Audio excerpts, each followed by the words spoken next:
नमस्कार साथियों। आज हम चर्चा करने वाले हैं बाल विकास एवं शिक्षा शास्त्र के कुछ महत्वपूर्ण प्रश्नों के ऊपर। तो आइए करते हैं इसकी शुरुआत। पहला प्रश्न है, आपकी कक्षा में एक बालक बड़ों से तू तड़ाक करके बोलता है। बालक के इस अपशिष्ट व्यवहार को दूर करने के लिए आप क्या उपाय करेंगे? तो इसका सही उत्तर होगा सी वाला। बालक को समझाएंगे कि अपने से बड़ों को आप कहा जाता है तथा साथ ही आप भी अपने से बड़ों से भूलकर भी तू तड़ाक नहीं करेंगे। अगला है, पूर्व प्राथमिक शिक्षा ग्रहण करने के लिए उपयुक्त आयु है? तो इसका सही उत्तर है ए वाला, 2 से 6 वर्ष। तीसरा नंबर का, निम्नलिखित में से क्या मानव की ज्ञानेंद्रिय नहीं है? तो वहाँ है ए वाला गला। आगे बढ़ते हैं, विकास के संबंध में निम्न में से क्या संबंधित नहीं है? तो इसमें सही उत्तर होगा इसका डी वाला, आकार का परिवर्तन, आकार में परिवर्तन।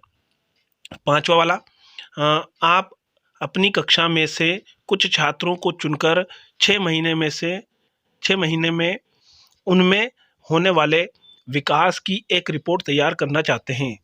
तो इसके लिए आप निम्न में से क्या चुनेंगे?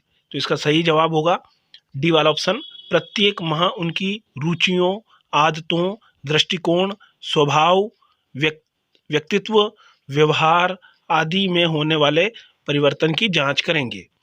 अगला, आप अपनी कक्षा के बच्चों में ईमानदारी की शिक्षा देना चाहते हैं। इसके लिए आप इसमें सी वाला ऑप्शन है, ईमानदार बच्चों को पुरस्कृत करेंगे। अगला, विकास की सबसे जटिल अवस्था है? तो वहाँ बी वाला ऑप्शन है, किशोर अवस्था।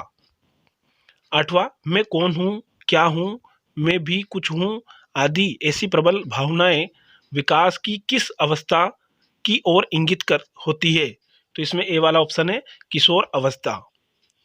अगला ऑप्शन, जब किसी किशोर में किसी वस्तु, समस्या या परिस्थिति के लिए निजी स्तर पर निर्णय लेने की क्षमता का विकास परिपक्व होने लगता है तो इस विकास को कहते हैं? तो इसका सही जवाब है बी वाला, संज्ञानात्मक विकास। अगला ऑप्शन, मानव विकास एक निरंतर चलने वाली प्रक्रिया है, यहाँ विचार संबंधित है। तो इसमें बी वाला ऑप्शन सही है, निरंतरता का सिद्धांत। अगला है, मानव का विकास निम्न में से किस पर निर्भर होता है? तो इसमें इसका सही जवाब है डी वाला, उसकी वृद्धि तथा वातावरण से मिलने वाली परिपक्वता पर। अगला, उच्च प्राथमिक स्तर के बालक की विशेषता नहीं है? तो वहाँ है बी वाला, डेटिंग करना। यहाँ कुछ 12 है और वहीं आगे बढ़ते हैं, कुछ और भी क्वेश्चन है इसमें जो इम्पोर्टेंट है भाग 1 के लिए। निम्नलिखित कथनों में से मानव विकास के संबंध में कौन सा कथन सत्य है? तो इसका सही है बी वाला, सामान्य से विशिष्ट की ओर। अगला है, कोई बच्चा किस अवस्था में पर्यावरण से प्रभावित होने लगता है?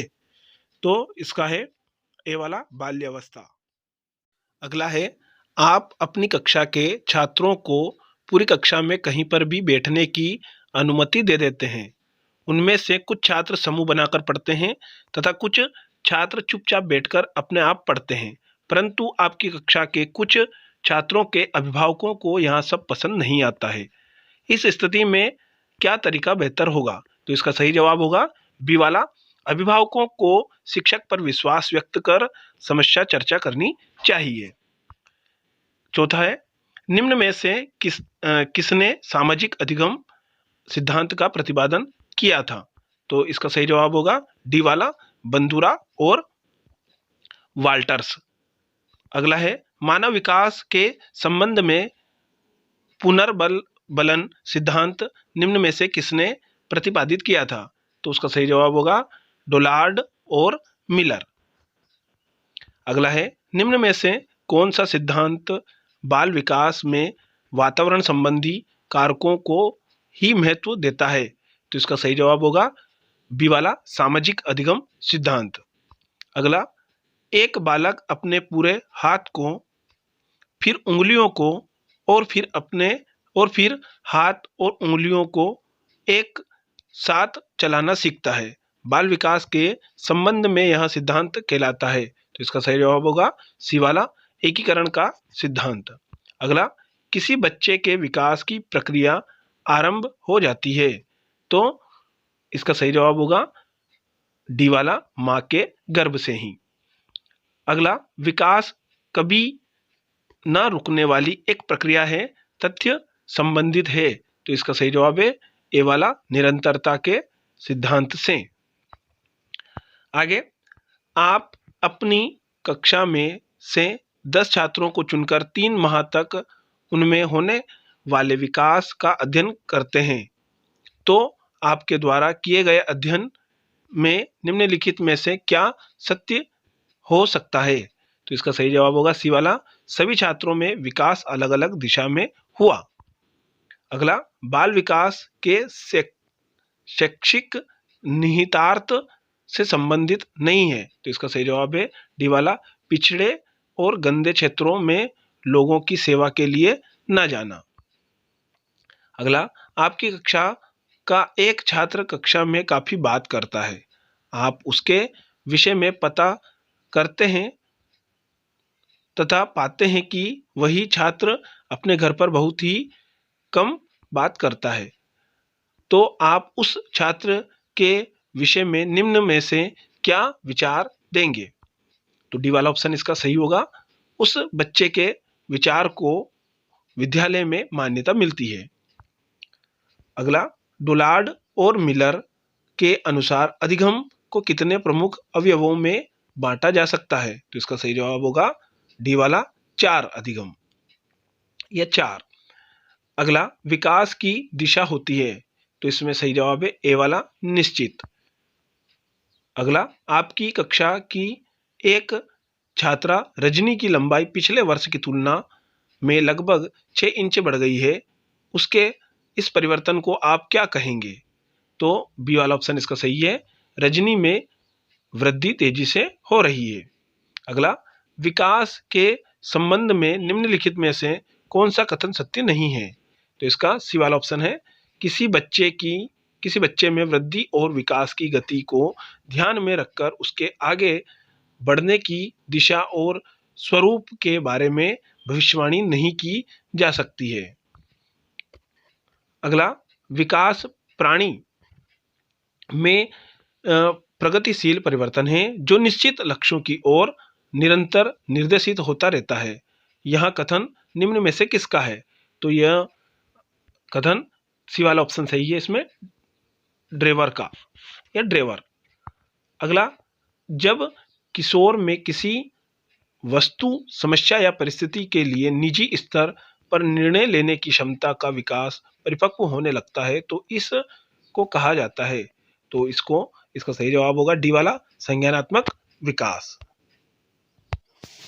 आगे बढ़ते हैं, बालकों में होने वाले क्रमबद्ध रूप से सुसंगत परिवर्तन की श्रृंखला को कहते हैं। तो इसका सही जवाब होगा बी वाला, विकास। 20वां क्रमांक, अवधारणाओं का विकास मुख्य रूप से रिक्त स्थान का हिस्सा है, तो उसमें आएगा ए वाला, बौद्धिक विकास। विकास का अर्थ है, इसमें सही आंसर सी वाला रहेगा, अभिप्रेरणा एवं अनुभव के फलस्वरूप होने वाले परिवर्तनों की उत्तरोत्तर श्रृंखला। 22वां क्रमांक, विकास में वृद्धि से तात्पर्य है, तो इसका डी वाला ऑप्शन सही है, आकार, सोच, समझ, कौशलों में वृद्धि। 23वां, तनाव और क्रोध की अवस्था है, तो इसमें बी वाला ऑप्शन सही है, किशोर अवस्था। अगला, मानव विकास को निम्न क्षेत्रों में विभाजित किया जाता है, जो है। तो इसका सही जवाब डी वाला है, मनोवैज्ञानिक, संज्ञानात्मक, संवेगात्मक और शारीरिक। अगला है, भाषा विकास में सहयोग करने का कौन सा तरीका गलत है। भाषा विकास में सहयोग करने का कौन सा तरीका गलत है। तो इसका सही जवाब है बी वाला, उसकी अपनी भाषा के प्रयोग को अमान्य करना। अगला है, शेष अवस्था शेषवा अवस्था में बच्चों के क्रियाकलाप होते हैं। तो मूल प्रवृत्त्यात्मक इसका ए वाला ऑप्शन सही रहेगा। बाल विकास में तो इसका उपरोक्त सभी है, जैसे कि इसके सभी है। प्रक्रिया पर बल है, वातावरण और अनुभव की भूमिका पर बल है, और गर्भावस्था से किशोरावस्था तक का अध्ययन होता है। यहाँ पर सभी का ऑप्शन है। अगला है निम्नलिखित में से कौन सा आयु समूह परवर्ती बाल्यावस्था श्रेणी के अंतर्गत आता है? तो इसका सही जवाब होगा डी वाला 6 से 11 वर्ष। अगला, मध्य बाल्यावस्था में भाषा रिक्त स्थान के बजाय और फिर रिक्त स्थान अधिक है। तो इसमें 2 ऑप्शन है। तो ए वाला ऑप्शन आएगा इसमें समाजीकृत और अहं केंद्रित, इसमें दोनों में रिक्त स्थान में आ जाएंगे। वहीं आगे बढ़ते हैं। भाषा विकास के लिए प्रारंभिक बचपन काल है, तो वो है अति संवेदनशील, सी वाला ऑप्शन इसका है। अगला आगे बढ़ते हैं। भाषा के विकास के लिए सबसे संवेदनशील समय निम्नलिखित में से कौन सा है? तो इसका सी वाला ऑप्शन है प्रारंभिक बचपन का समय। अगला है विकास की किस अवस्था में वृद्धि का अधिकतम विकास होता है? तो वो है सी वाला किशोर अवस्था। तर्क, जिज्ञासा तथा निरीक्षण शक्ति का विकास होता है की आयु पर? तो इसमें बी वाला ऑप्शन 11 वर्ष। अगला, शेषवा अवस्था की विशेषता नहीं है, तो इसमें सी आएगा नैतिकता का होना।